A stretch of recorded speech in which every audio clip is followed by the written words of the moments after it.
Bonjour et bienvenue au Québec, vous l'avez compris dans le titre, aujourd'hui nous partons à la découverte de cette fabuleuse invention québécoise qui est la poutine, mais pas seulement. Vous savez peut-être que j'ai habité à Montréal pendant plusieurs années et ça fait longtemps que je suis pas venu, donc je vais redécouvrir cette ville. Donc ensemble on va essayer de faire une découverte mi-culinaire, mi-nostalgie à Montréal. Je vais essayer de retourner aux endroits où j'ai habité, etc. Et accessoirement on va aussi essayer de comprendre comment la vie a pu évoluer dans un endroit aussi hostile, parce qu'on est bientôt au printemps et il fait encore moins 15 degrés, putain. Alors je sais, cette vidéo s'appelle Montréal Poutine Tour, mais on commence pas du tout à Montréal, on est à Drummondville. On est à Drummondville, à une centaine de kilomètres de Montréal, et on est là parce que c'est ici que la poutine est née, plus ou moins, et on va aller manger ici. Là.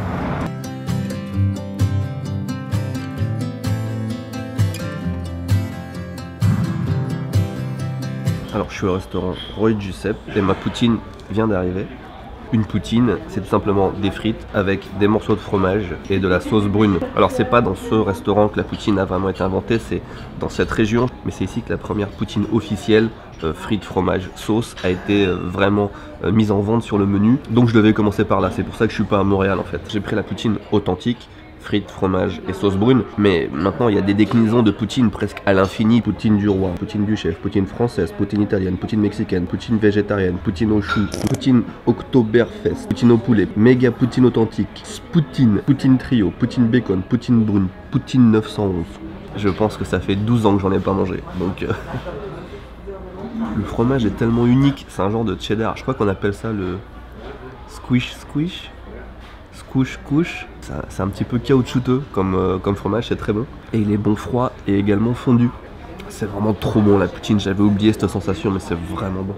Bonne poutine finalement, pas si facile de filmer dans un restaurant avec plein de gens autour de toi qui comprennent ce que tu dis. En général, comme je suis pas dans des pays francophones, ça me gêne pas, mais là c'est plus un challenge. Je sais pas si la poutine était vraiment bonne ou excellente ou pas, en fait j'ai aucune idée de ce que c'est qu'une bonne poutine. Celle-là était bien, mais je sais pas si je peux vous le conseiller ou pas. Voilà, l'endroit est sympa en tout cas. On se dirige maintenant vers Montréal. Ça c'est ma voiture, et si j'appuie 2 fois sur ce bouton,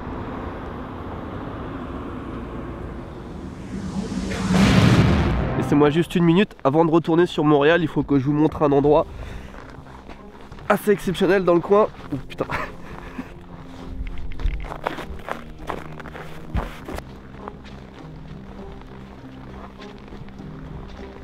Ok, c'est là. On va passer le petit pont là. Waouh, mais c'est tellement cool. C'est vraiment cool l'hiver, puis c'est calme, il n'y a presque personne. Voilà. Voilà, on est arrivé, nous sommes sur l'île aux fesses. C'est tout pour moi, on rentre à Montréal.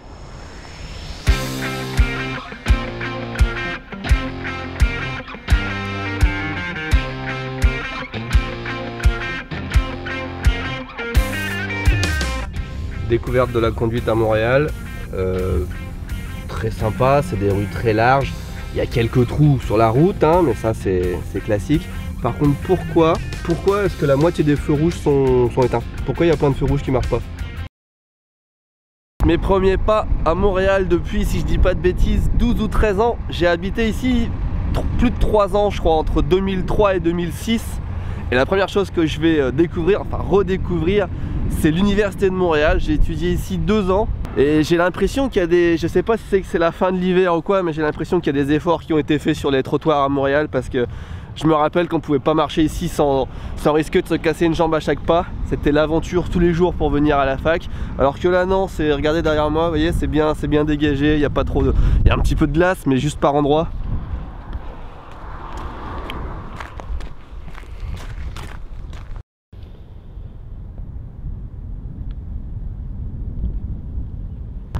Bon, j'ai rien dit, il y a quand même un bon bout de route encore qui est casse-gueule, hein.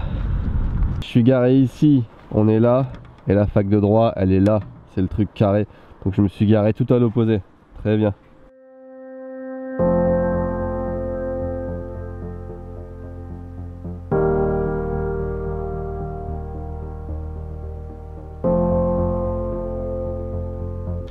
Il me semble que c'est ça la fac de droit.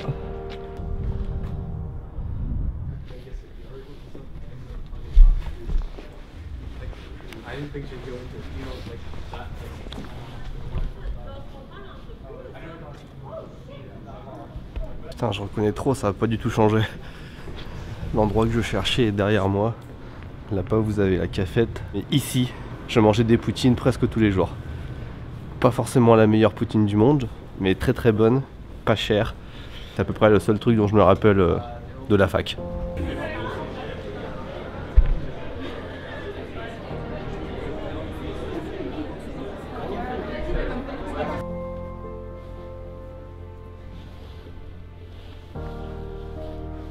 Ça n'a pas trop changé, c'est mieux qu'avant je pense, ils ont dû rénover à un moment.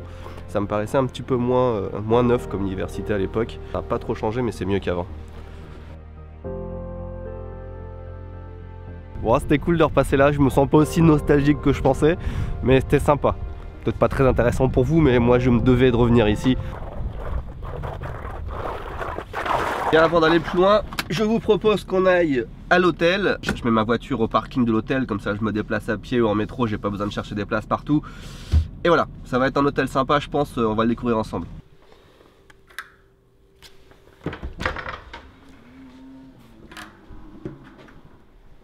Oh putain, le rideau s'ouvre. Je rentre dans la chambre, le rideau s'ouvre. Merde, j'ai laissé ma valise dehors. Je suis con. Alors, qu'est-ce que c'est que cet hôtel? Cet hôtel s'appelle Box Hotel. Et Box Hotel, qu'est-ce que c'est? C'est un hôtel de type... Si je fais ça, vous allez bien voir le... Le Box Hotel, qu'est-ce que c'est? C'est un hôtel qui est déjà tout neuf, il a à peine 2 ans. Et c'est un hôtel minimaliste. En fait, si vous ne savez pas ce que c'est que le minimalisme, il y a un excellent documentaire sur Netflix qui s'appelle, je pense, Minimalisme ou quelque chose comme ça, qui explique ce que c'est. Le concept, c'est d'utiliser l'espace de façon intelligente, sans avoir de choses inutiles. Voilà, par exemple, on a les murs qui sont restés en pierre avec de la peinture blanche. Il n'y a pas de cache autour des lumières, la plomberie, elle est apparente. Il n'y a pas de superflu. Mais en même temps, l'espace est aménagé de façon à être hyper pratique et hyper confortable. Par exemple, le lit, je pense qu'il se replie là.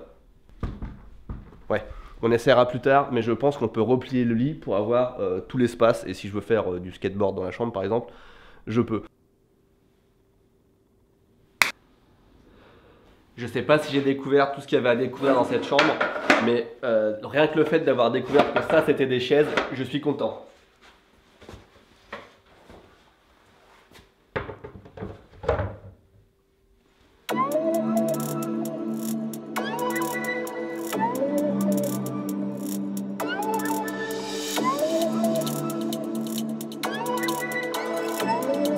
Je vous ai pas dit, la personne qui m'a accueilli à la réception connaît ici Japon. Si ça, c'est pas un gage de qualité. À partir de maintenant, aujourd'hui et demain, je vais laisser ma voiture au parking et je vais essayer de me déplacer un maximum, soit à pied, soit en métro, mais le plus possible à pied.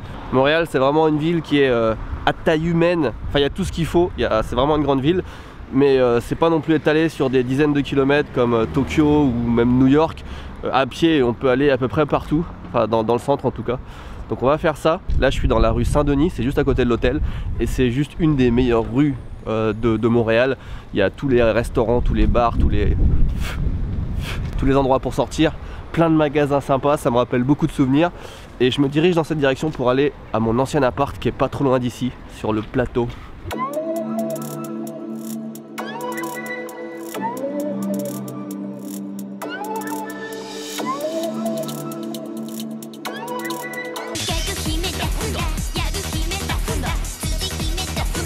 On y est, c'est là que j'ai habité pendant presque 3 ans.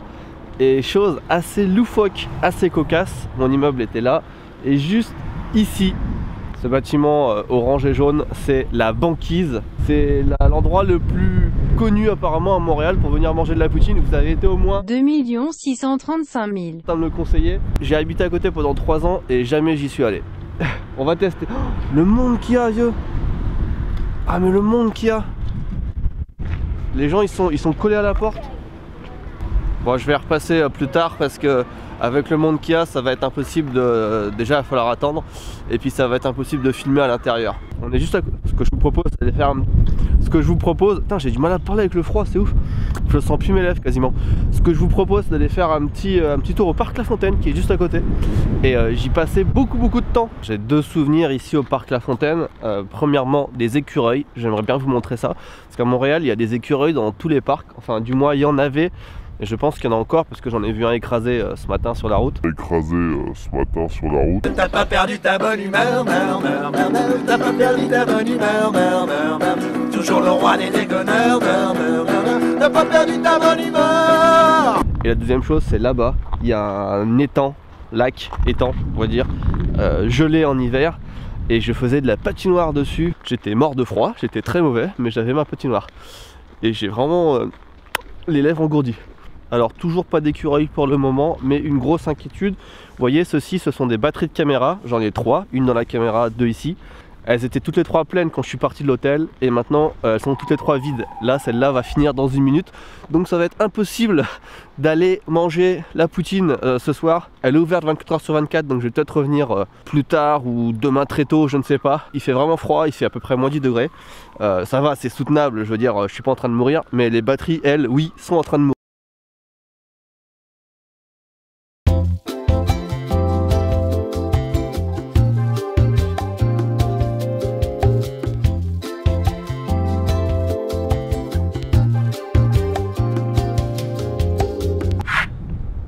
Il est 4h30, je viens de me réveiller et on part pour une nouvelle tentative de la poutine La Banquise.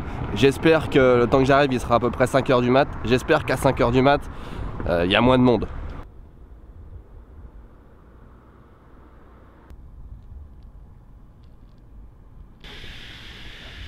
Enfin, même à 5 h du mat il y a des gens qui y vont quoi.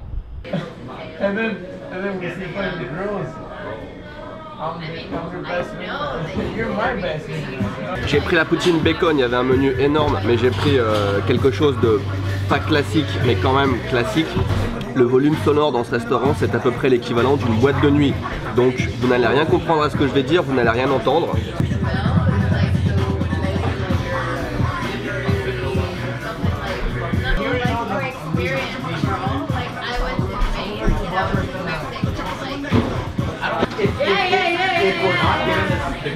Je sors du restaurant, ce contraste énorme entre l'extérieur où tu as un silence de mort, t'entends rien, juste le vent qui souffle, et l'intérieur du restaurant où alors là c'est l'ambiance boîte de nuit, faut pas aller là pour se relaxer quoi. Moi j'ai trouvé ça super bon, du coup je le conseillerais plus que celui d'hier, qui était pas mal aussi, mais celle-là est meilleure. Dites-moi, j'aimerais bien avoir l'avis de ceux qui connaissent les 2 restaurants pour voir si j'ai les mêmes goûts ou pas.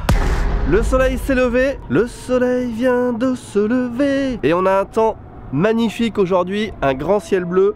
Il fait pas froid du tout, enfin si il fait un petit peu froid, mais c'est le froid un peu vivifiant comme ça, qui donne du peps, qui fait du bien.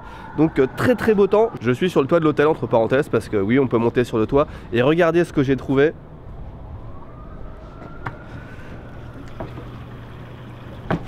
Un jacuzzi géant, ça va peut-être servir ce soir. Alors aujourd'hui on va aller là-bas, là où il y a les sirènes de pompiers, la police, etc. et les grands immeubles, le centre-ville de Montréal. Et puis c'est tout, c'est ce qu'on va faire aujourd'hui. Il y a un spa où il fait beaucoup trop chaud à l'intérieur, d'ouvrir la porte, je cuis, hein, et une espèce de douche. Et il y a même une petite salle de sport, regardez-moi ça. Montréal, c'est une ville qui est vachement intéressante à découvrir. C'est hyper cliché de dire ça, mais c'est vraiment une ville à mi-chemin entre la culture nord-américaine et européenne. On dit tout le temps ça de Montréal, c'est un peu comme le Japon entre tradition et modernité. Mais c'est vraiment ça, dans certaines rues tu te croirais à New York, dans certaines rues tu te croirais en Angleterre ou en France. Donc là, plus je m'enfonce vers le centre, plus ça fait américain avec les grands immeubles, tout ça. Et il y a un autre contraste aussi qui est vachement intéressant à Montréal, c'est que il y a des gros immeubles genre quartier des affaires new-yorkais un peu, mais il y a aussi plein de parcs, des îles, des trucs comme ça. C'est une des villes les plus vertes au monde. Je crois que le parc Mont-Royal, qui est le plus grand de la ville, c'est l'un des plus grands parcs au monde à l'intérieur d'une ville. Donc il y a beaucoup de trucs à voir, beaucoup de trucs à explorer. Et je vous dis ça, mais on va pas voir un dixième de tout ça. Je vais être un très mauvais guide pour Montréal. Aujourd'hui je vais être un petit peu égoïste, honnêtement. Je vais juste me balader dans la ville et voir ce qui a changé ces dernières années, essayer de retrouver les endroits que j'aimais bien et juste prendre du plaisir à marcher dans la ville en fait. Je vais faire que ça. Donc désolé si j'en déçois certains, mais on va pas faire de lancer de hache dans cette vidéo.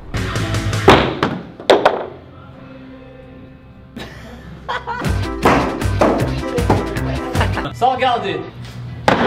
Là, ça va? Non, c'est dedans. Là, je me trouve sur le campus de l'université McGill, qui est l'université numéro 1 à Montréal, je pense, du Québec, qui a beaucoup de gueule aussi. Il y a étonnamment peu de monde, donc ouais, je suis quasiment sûr que c'est les vacances ici au Québec. Et ici, j'ai jamais étudié, mais je venais de temps en temps parce qu'ils font des projections, enfin, ils faisaient du moins à l'époque des projections de cinéma asiatique. Et je me rappelle qu'ici, j'avais vu par exemple Ichi the Killer. Je vais vous mettre un extrait de 3 secondes. Fermez les yeux, vraiment, ne regardez pas. Coupez la vidéo, arrêtez, allez voir Squeezie parce que là c'est insupportable.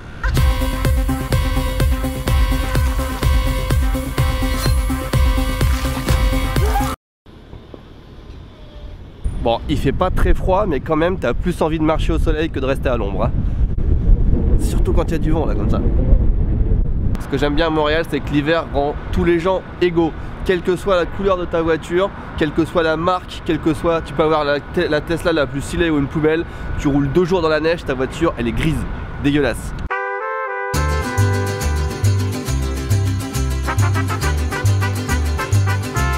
Neige égale égalité des automobilistes, tous gris.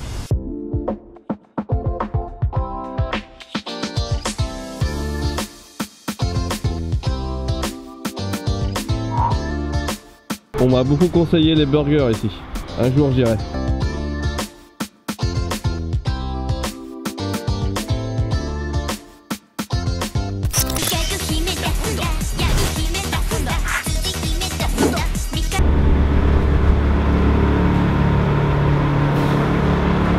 Bon, il se trouve qu'il y a à peu près la moitié du centre-ville qui est en travaux.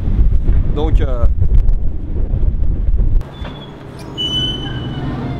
à présent, on va s'aventurer un petit peu sous terre parce que là ça fait 2 jours que je suis dehors dans le froid, mais Montréal, la moitié de la ville est sous terre en fait. J'exagère, mais il y a beaucoup de centres commerciaux, toutes les stations de métro et tout est relié par des souterrains. Et l'avantage c'est qu'il fait évidemment très bon. C'est un autre monde, il fait chaud même, voire trop chaud.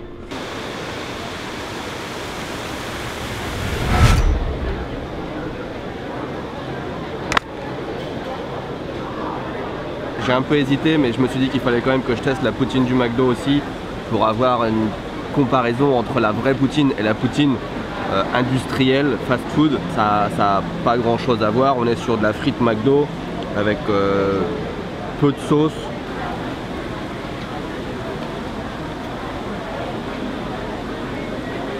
Ça n'a rien à voir avec les poutines que j'ai mangées hier. Ça a beaucoup moins de goût. J'ai l'impression que paradoxalement c'est du McDo, mais c'est beaucoup moins riche, beaucoup moins lourd. En vrai, ça passe vraiment bien. C'est horrible à dire et je pense qu'il y a des Québécois qui vont me lyncher, mais je sais pas si je préfère pas cette poutine là aux autres poutines que j'ai mangées même. Les autres, j'en mangeais une, j'étais gavé presque. Alors que là, je pense que je pourrais en recommander facilement 1 ou 2 autres. Ça me fait chier parce que j'aime pas faire de la pub pour McDo, ils font des burgers qui ressemblent à tout sauf à des burgers. Mais j'avoue que là, merde, pas mal. Je suis vraiment désolé pour tous les amateurs de poutine, vraiment ça me fend le cœur de dire ça. Vraiment. Cette poutine était vraiment étonnamment bonne et en plus 2 fois moins cher. 2 fois moins cher, hein, j'insiste sur le 2 fois moins cher que ce que j'ai mangé précédemment.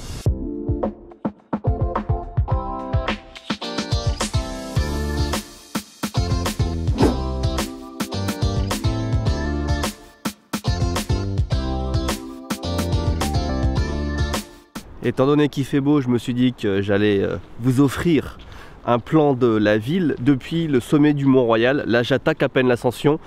C'est pas si près que ça, hein. Pendant qu'il y a eu la petite transition là, moi j'ai marché 45 minutes déjà.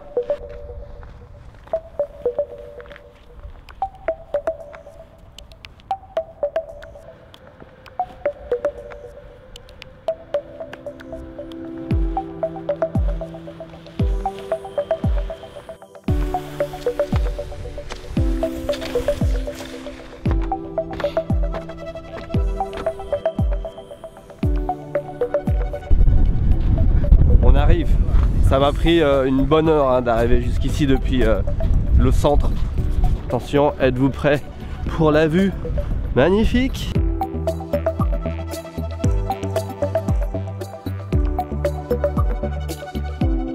Je pense qu'on n'aura pas mieux que cette vue magnifique. Je pense qu'on va s'arrêter là.